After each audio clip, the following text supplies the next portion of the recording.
Okay, so before we continue then, I mean, this thing about that the code word gets reminder 0 is actually super simple to show, so it's a little bit embarrassing here for me. But anyways, we remember that to find the code word, we take the input, the information bits, we multiply it with some power of x, and we find the remainder. And the remainder we put at the end of the code word. So the code word is the information bits plus this remainder. So if we just plug in this expression here and see what we get, we see that the code word consists of then x n minus k, x to the power n minus k times I, which is equal to g times q plus r. So let's write this in. It's g of x, q of x, plus r of x.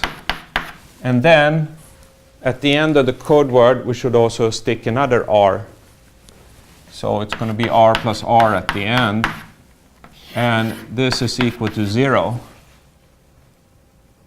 Right? If you take one binary polynomial, add it to itself, all the coefficients would then become 0, and then becomes the 0 polynomial. So this is g of x, q of x.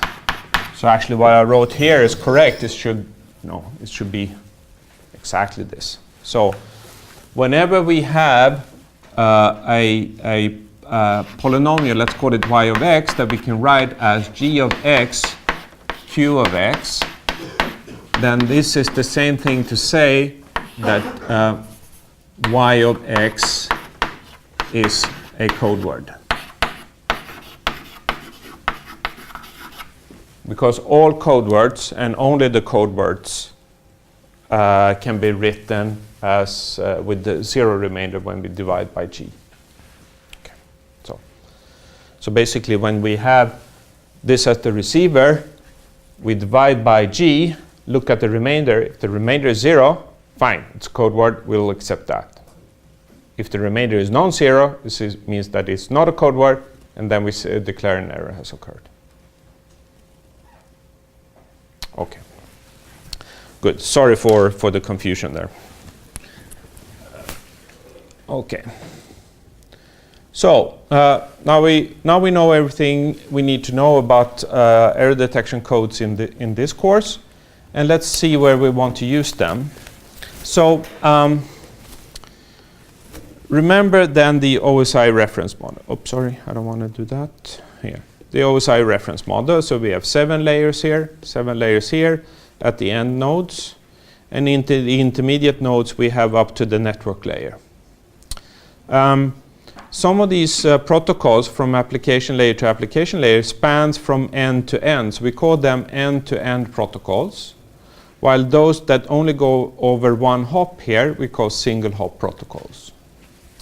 Okay, now if we want to do error control here, we know that during all the transmissions over physical things here, there might be errors. Right? So when do we want to check for errors? Do we want to do that at the application layer? So should we add in CRC here and check for the CRC here? Or should we do it at the transport layer? Or should we do it at the network layer? Or should we do it perhaps only over the data link layer? Only here and here and here.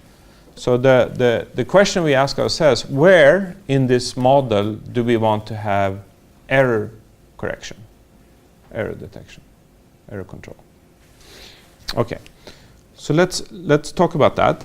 So actually it's true that many of these features, reliability and things like that we talked about earlier, can be provided by implementing a protocol, either by end to end across the entire network or across every hop in the network. And the question is, which one should we do? What are the pros and cons with this? So for instance, if we do error control at every hop in the network, or should we only do it between the source and destination? So what would you say, what would be a good choice here? Should we implement error detection over all of these links, or should we just do it over end to end like this? What would be pros and cons with this? Any suggestions?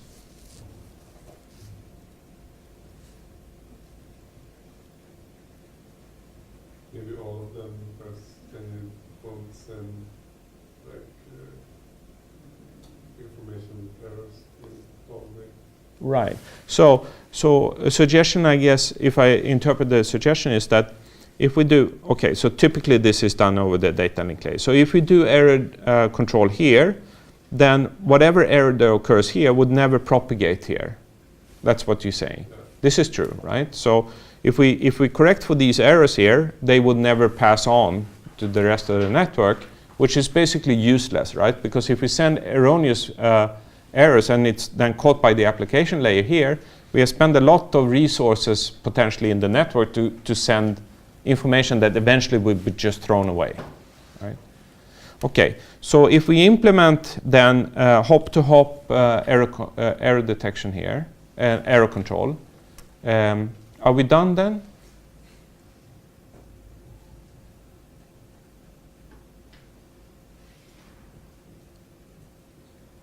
Maybe you guess from my question that we're not done, right? But why? What could possibly fail if we can make sure that basically it's like this. The data that goes down here will be the data that goes up here if we do our job correctly. The data that goes down here will be the data that goes up here if we do our job correctly in the data link layer, because that takes care of the errors, right? And the same thing, that the bits that go down here will be the bits that go up here. So this seems to be good, right? I mean, we make sure that this is equal to that, this is equal to that, this is equal to that. What could possibly go wrong here?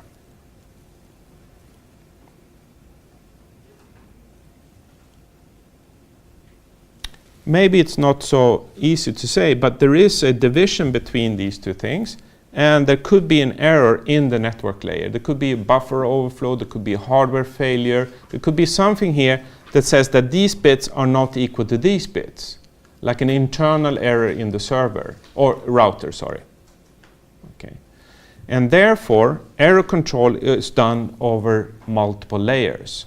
So error control is done actually here, that typically in the transport layer. So what goes down here is equal to what goes up here also. So we do protection in layers. So we protect hops, but we also protect the end-to-end protocol. Okay. Now going back to saying what is resource efficient here is that, okay, we want to protect those links which are prone to errors. Okay, and typically these are wireless links, or if you have bad cabling or something like that, or long distance communication. These are links that we would like to protect.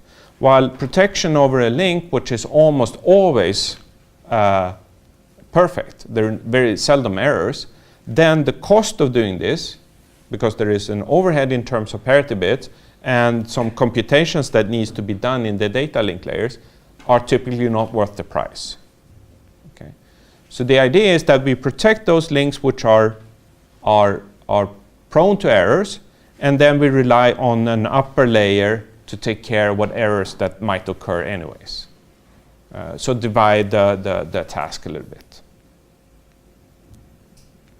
Okay, so then basically the answer to hop by hop or end to end is basically to say both. We do both. Okay, so hop to hop error control cannot guarantee end to end correctness, since errors inside the router will be undetected. Okay, maybe these are rare, but this could happen, right? So hop by hop is good when hops are unreliable, but less important for reliable hops. Hop to hop increase network complexity. We need more powerful routers to do this. So therefore, we should not do that if it's not needed. So a combination of end to end. So I mean, combination of end to end and hop by hop is typically the best solution. And this is typically what's implemented also. Okay. All right, so let's now concentrate on securing a hop or across the network. Actually, it doesn't matter. We just want to secure or make some type of communication reliable.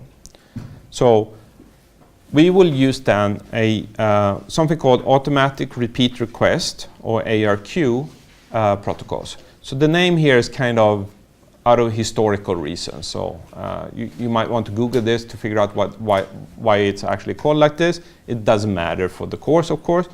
But the idea with these retransmission protocols here is to provide a service. We want to provide a service. So we're in a layer where we do ARQ. And we would like to provide a service up here for the layer above us. What do we want to do? We want to provide a service that delivers packets in order, without errors, and without duplications. So if there are packet 1 and packet 2 coming down in this end of the network, those packets will arrive in the right order without duplications and without losses at the other end. So that's what we want to do. And we would like to do that even though what's below us is something which could be completely unreliable. Okay, so we want to clean up an unreliable service which is below us, so the service that we can provide upwards in the stack is better. Okay. So the basic elements of ARQ is consisting of, these basic elements. First of all, we need a mechanism for detecting errors at the receiver. So we need a good error detecting code. So let's assume that it's perfect for the sake of the discussion further on. We want something called, we need timeouts here, and we will see why that is needed also. We need timers of various sorts. And we need special frames in the protocol called acknowledgements, or ACKs. These are called sometimes positive acknowledgements, and we will see what the meaning of that is shortly. And sometimes we also use NACs, which is negative acknowledgements. Essentially, it's like this. So if I'm the transmitter and I send a packet, then at the receiving end, I will look at what the bits I get, and then I will see, okay, is this a code word or not? If it's a code word, I'm fine. I'm happy with this. This is something that I like. And then I send a packet back to the other side saying, hey, I received this packet, it seems good. So that's an ACK. Sometimes when I get this packet and I see it's not a code word, then I know something has gone wrong. Okay? Then I don't need to, but sometimes in some protocols I send back a packet saying, hey, I heard you said something, but it's all corrupted on my end. Could you retransmit that? That's called a negative acknowledgement. Okay. We will talk about positive acknowledgements only in this lecture here today. Okay, so let's get started. Here's the first attempt. So we need some logic in both the transmitter and receiver. So these are the two protocol entities that talk to each other. They need to agree on these rules because this is part of the protocol. So let's see how that works. So the transmitter is conceptually fairly simple, right? So what it does, it accepts a service data unit. So it's a packet that comes from above. And then it creates a packet data unit, which we will call then a frame. So a frame will consist about the payload that we get and some extra information. So it will be a frame adding a header and error detection bit to the payload that we got from above. So this is the frame that we transmit.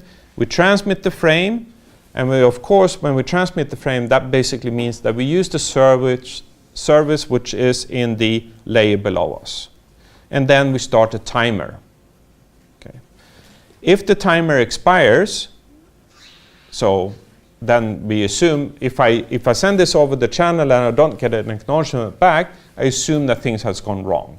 So if I don't hear anything within 10 milliseconds or 2 minutes, whatever it is, then I assume, okay, this packet is lost. So I'll just retransmit that again.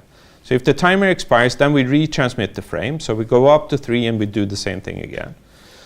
Then, if I get an acknowledgement from the other side saying that things have gone well, then I go up to step number 1 again and accept new payloads. But when I have a transmission ongoing, I don't accept new payloads because I'm busy trying to transmit the previous payload. So I block the layer above me. Okay. Receiver, it's even simpler. It just waits until it gets a new frame. Check the frames for errors. Basically say, is this a code word or not? If there are no errors detected, then it strips off the headers and control bits and deliver the service data unit up to the layer above it, right? And then send an acknowledgement to the transmitter. If errors are detected in the frame that we get, okay, so what should we do then? Suppose you're the receiver and you get a frame where there are errors in it. Okay, it says here what to do, but why do we do this?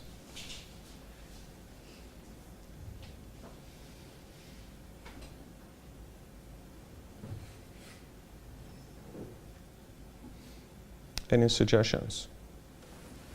To put yourself in the receiver point of view here, the receiver gets some bits from the layer below it. It looks at the bits and say, this doesn't look good, right? It's not a code word. What should I do with that then?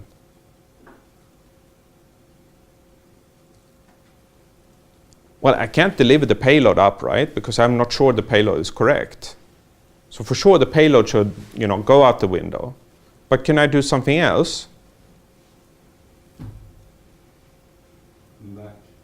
Yeah, you could send a NAC if you trust the header information, but you're not sure if you can. But if you could trust the header information, then I know where this packet came from, and then I can inform that transmitter, hey, you sent some bogus information to me, you want to send it again.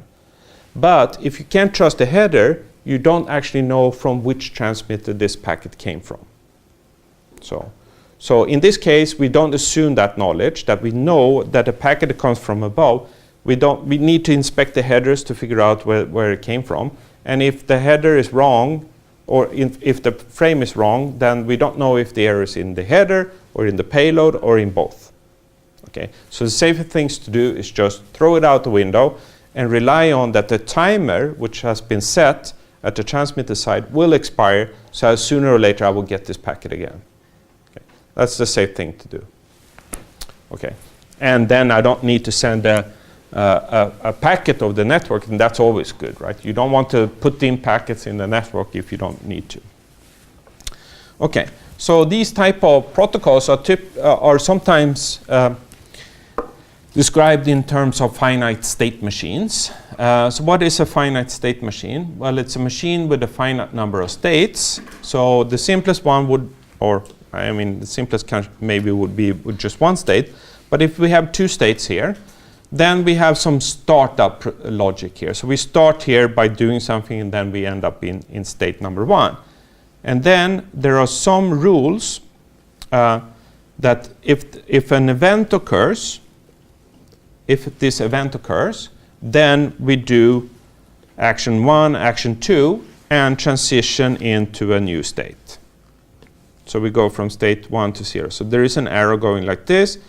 This arrow is activated when event number 1 happens, and then we do action 1, 2, etc., and then we end up here. Once we're here, maybe there is another event 2, the action 3 and 4, and maybe this doesn't mean that we leave the state. Maybe we stay in the state. I don't know. And then we just keep on going like this. And then we can, of course, have many states like this.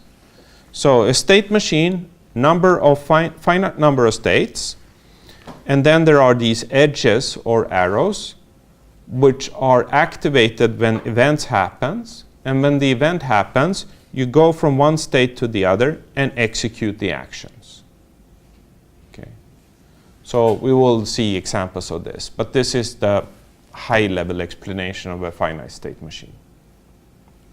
So what we would do then now is eventually we would describe the transmitter and the receiver as two finite state machines that are interacting with each other. And in the interaction, we trigger different events.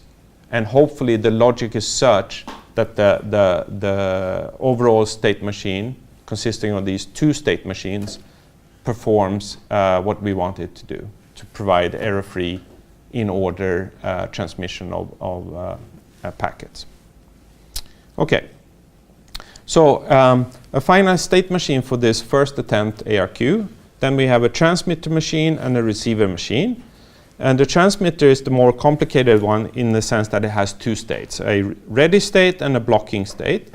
A ready state means that I'm ready to take payloads from above. So I'm ready to accept this. When I'm in the blocking state, it means that I'm busy. Don't bother me with new payloads because I won't do anything with them. Right? So I block the upper layer, or I tell the upper layer I'm ready. So these are the two states at the transmitter side. The receiver is always in the ready state. Okay, so it's happy to receive new packets from the layer below it. Okay, let's go then. So we start by entering into the ready state. And once in the ready state, sooner or later there will be service data unit that arrives from the layer above it. Okay, so I get some payload here. What do I do then if I'm the transmitter? I create and store the frame.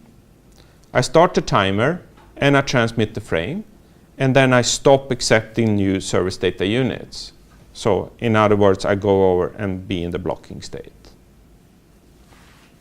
Okay.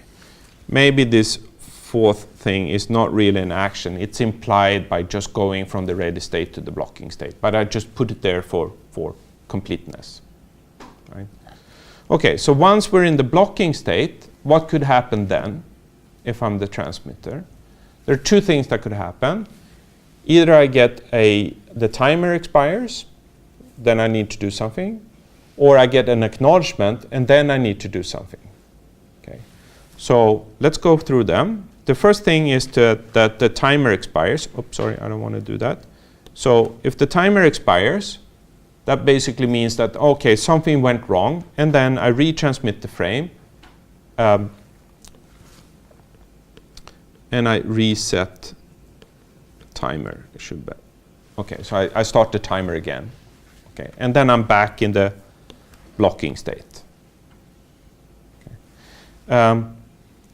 If an erroneous acknowledgement comes from the other side, so remember now, I'm the transmitter. I send some data over the channel, then I get an acknowledgement back.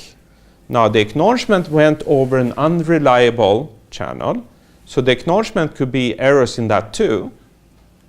So me as a transmitter, I would look at this acknowledgement and say, can I trust this or not?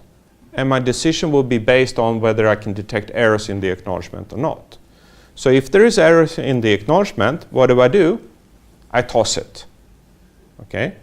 And then I retransmit the frame. And again, to reset timer. Okay. The third thing that could happen is that the acknowledgement arrives and it's error-free. So an error-free acknowledgement arrives, then I stop the timer, I remove the frame from memory, which I have stored up here, and then I start to accept new service data units. Now, the third thing is implied because I go into the ready state.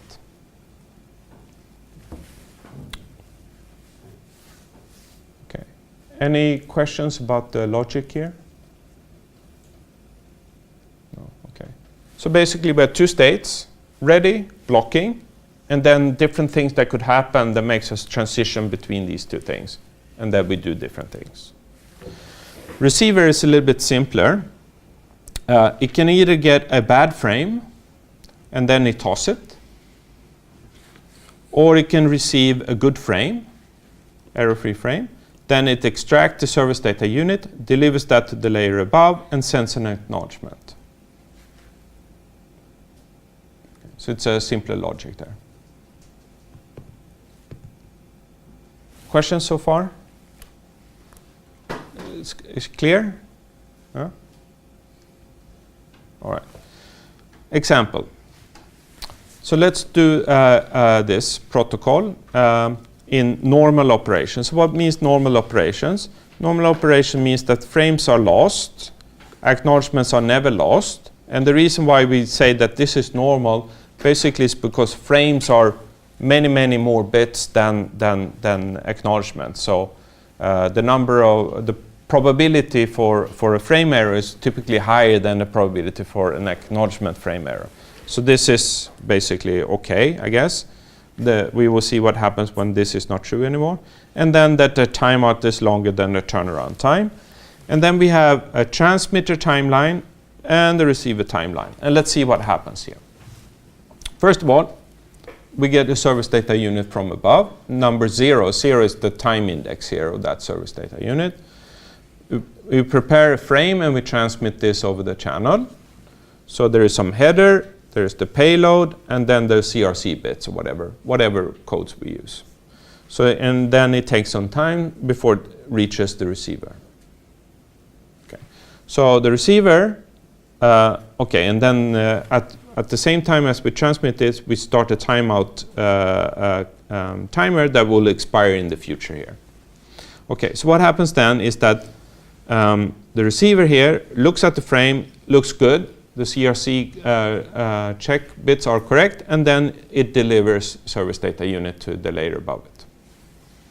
And sends an acknowledgement. The acknowledgement is some information saying, hey, I received your packet, and then that message is protected by CRC. Okay, and it's protected here because the receiver should be able to figure out whether this data here is reliable or not. Right? It needs to be protected. Okay, and then this is then repeated. We get a new service data unit. We put that into a frame, and then bang, it explodes somewhere along the way. So it never reaches the receiver. What happens then? Well, the timer expires.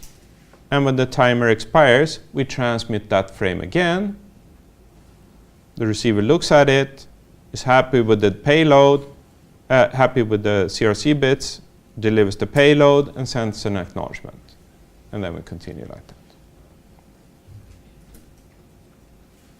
Okay, so we saw here that we had a description of sender and receiver logic. We had these finite state machines, and now we have a timing diagram. All of these three descriptions are useful in different contexts, right? And they should be all connected. So you should be pretty comfortable in going between these things. Okay, so what could possibly be bad with this protocol? Well, let's see. Problem number 1. What happens when we lose acknowledgements? Okay, so we start with this same situation as before. We transmitted a frame of the channel. The packet is fine. We deliver the service data unit to the layer above it. We send an acknowledgement, and it's destroyed. What happens then is that the timer expires and the data is transmitted again.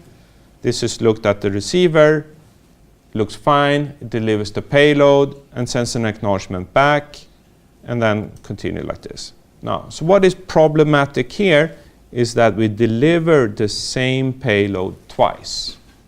Not good. Right? We should not duplicate data. Right? So that's good. That's not good.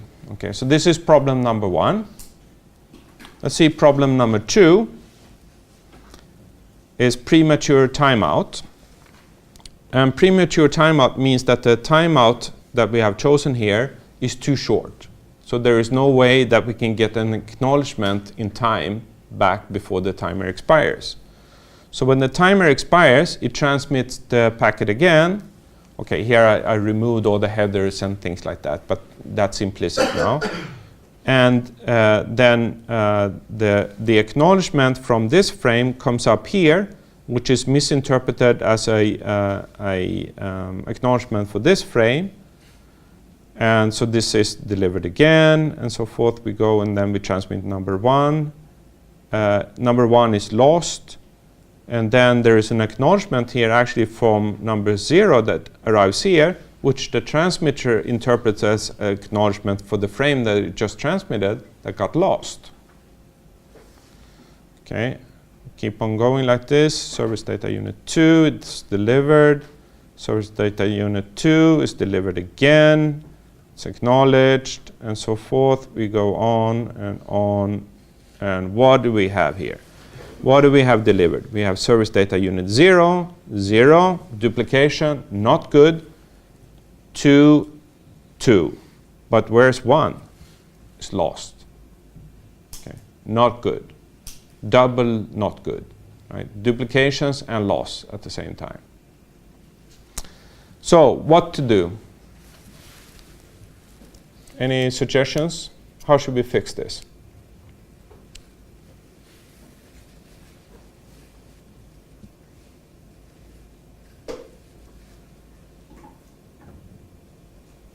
Your boss come in Friday evening and say, Friday afternoon and says, hey, we have a problem here. We need to have this done ASAP. Right? You get 2 weeks in the Bahamas if you solve this by Monday. So, what would you do?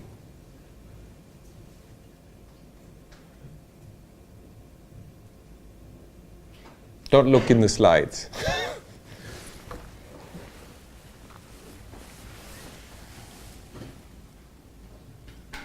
How can we avoid duplication?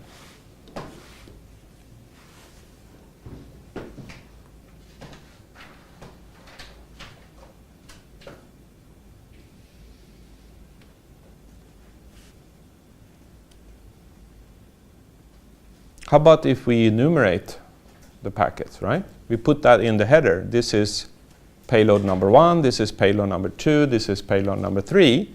Then the receiver would say, hey, this is the same payload. Looks in the header and says, okay, this is the same payload, so let's not deliver it twice. A bad idea is to look at the payload and say, hey, there are 2 identical payloads coming my way, so I'll assume that this is a duplicate and throw it away. That's a bad idea, because what do you know? Maybe the upper layer wanted to send the same payload twice. You should never, as a part of a protocol, rely on the payload. Okay.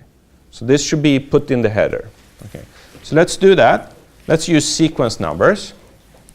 And the main idea is that the transmitter enumerates frames with sequence numbers, basically enumerating the payload which is in the frame. The receiver includes the sequence number of received frames in the acknowledgement. So basically, when you send a frame, you have an internal sequence number for that the receiver logic understands.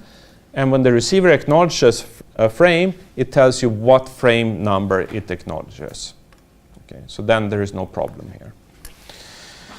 So both the transmitter and receiver then maintains these state variables to keep track of what was the latest sent sequence packet, what was the sequence number of the latest sent packet, and the receiver keeps track of what it's expected to receive next. Okay, so to make this precise, this is a common example of how things are done.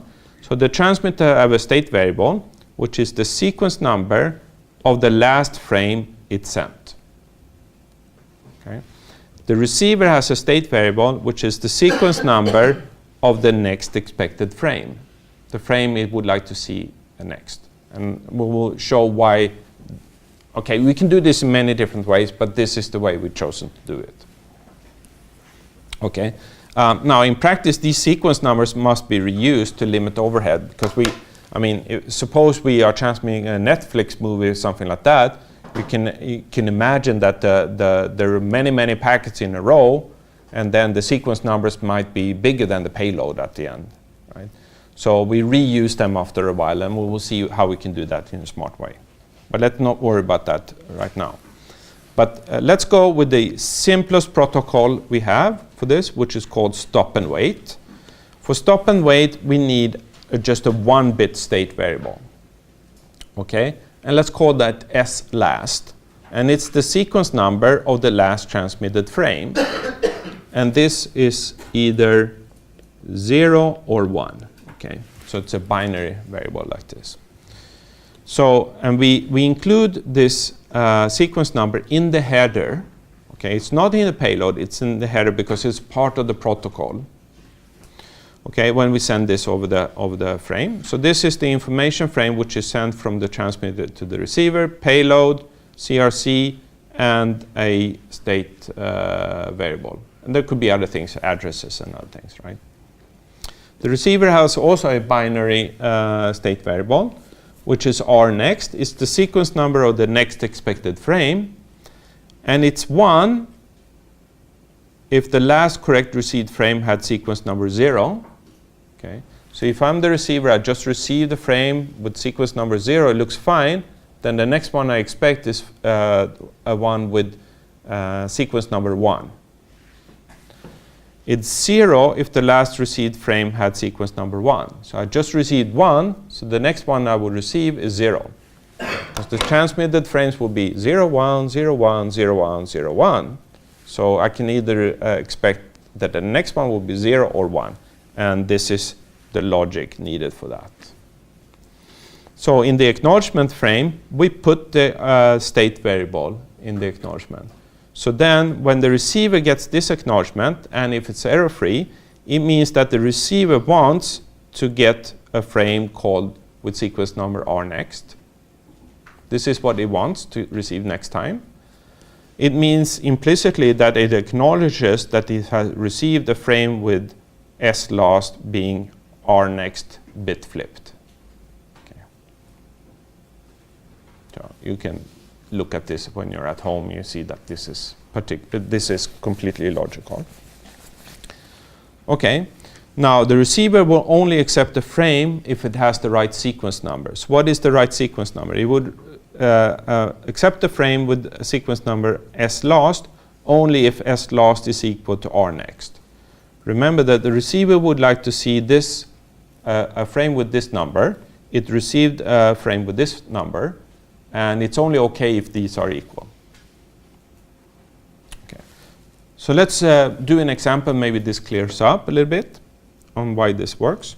So first of all, this is similar to what we did before. We have a transmitter receiver, we have some timelines, and then we initialize the state variables to be S last equal 1 and R next equal 0. And let's see why this makes sense.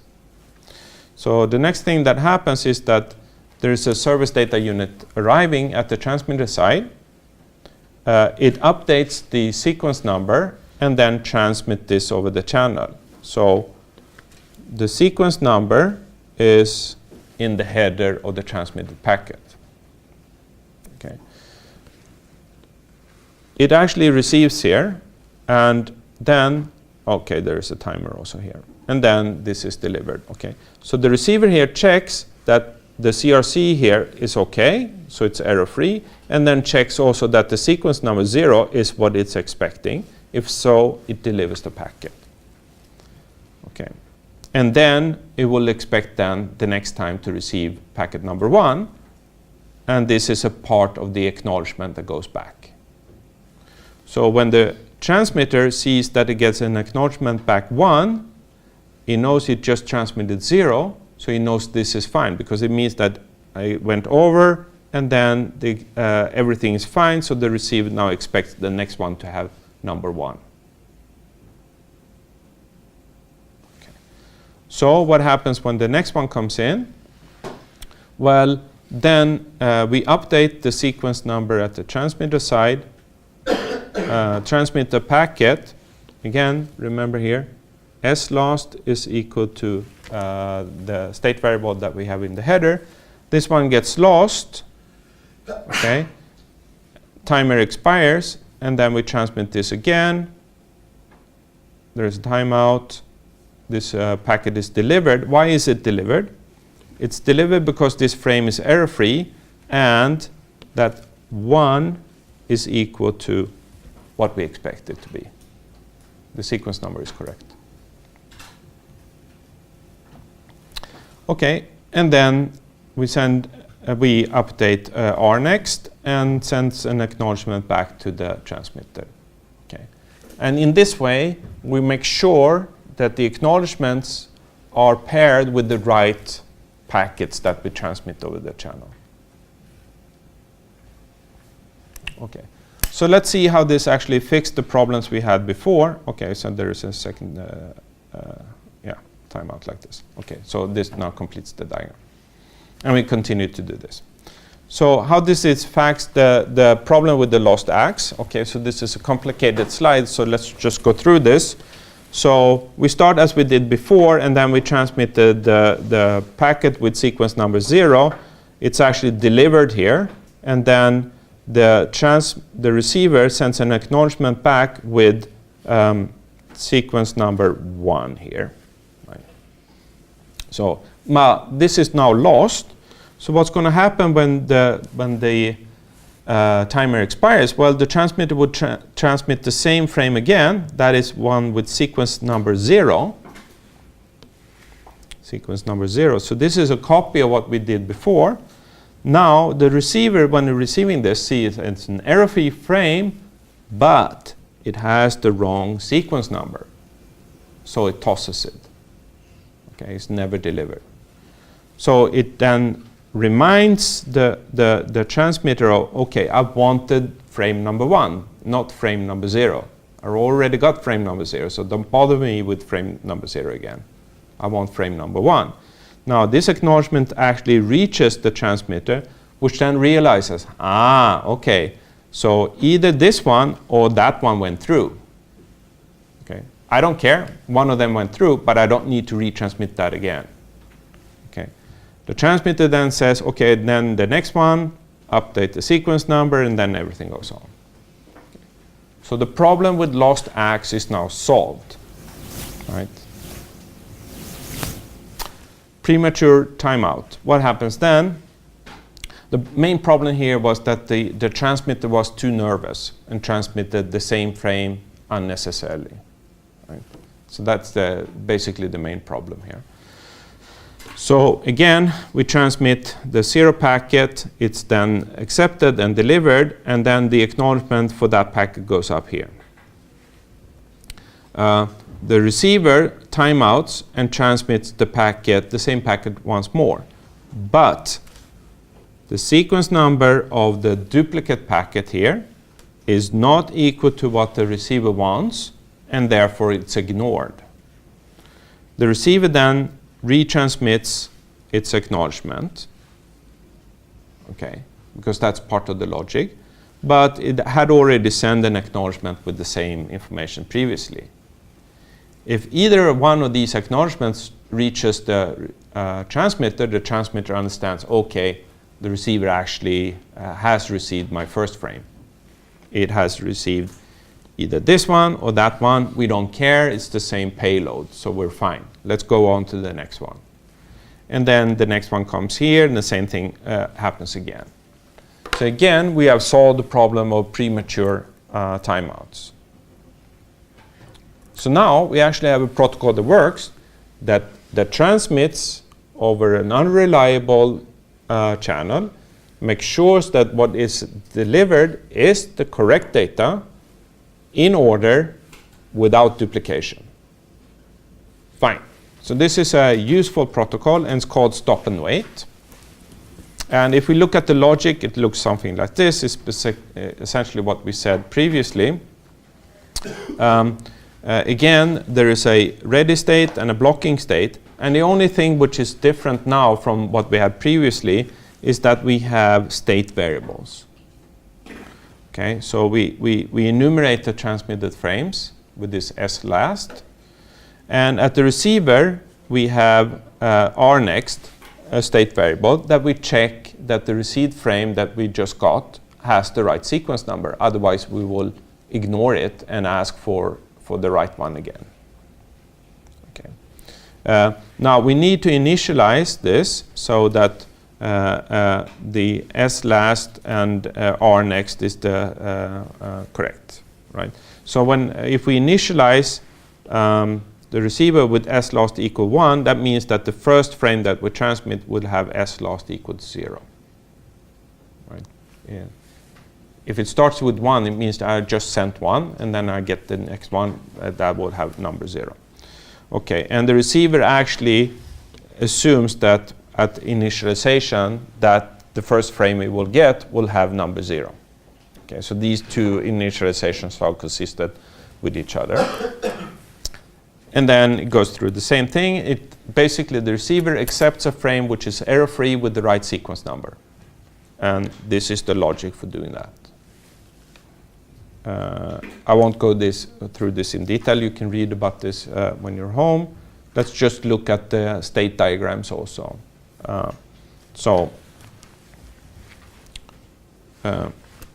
We start by being in the ready state. When we get the service data unit, we update the sequence number, create and store the frame, start a timer, transmit the frame, go into the blocking state. In the blocking state, we can either the timer expires, which means that we reset and start the timer and retransmit the frame. In the blocking state, we can also get an acknowledgement, which is either erroneous, it has CRC doesn't check, or it has the wrong sequence number. Then we retransmit the frame, reset and start timer. Must be done here also. Sorry about that. Oops, I don't want to do that. Then in the blocking state, we get the arrival of an error-free ACK with the right sequence number. Then we go into the ready state, and now we're ready to transmit the next frame. Receiver basically do the same as before. Look at if there is arrival on an error-free frame with the right sequence number, it delivers the service data unit and sends an acknowledgement, update the state variable and sends an acknowledgement. If there is an erroneous frame or if the sequence number is wrong, toss the frame, send an acknowledgement. Okay, and here the state variable is not updated, of course, because I still haven't received the frame I would like to see. Okay, so let's stop there. So on Thursday at 10 o'clock, there will be a guest lecture for the first 45 minutes. It has to do with power engineering, right? And then we will continue to talk about these ARQ protocols after that. But actually, what we talked about today is all you need to know to solve the project. Okay, so now you can solve part 1 and part 2 of the project. The purpose of the guest lectures is that you should do some type of informed selection of what area you would like to work with. So that's going to be this week and next week for those guest lectures. All right, so see you on Thursday.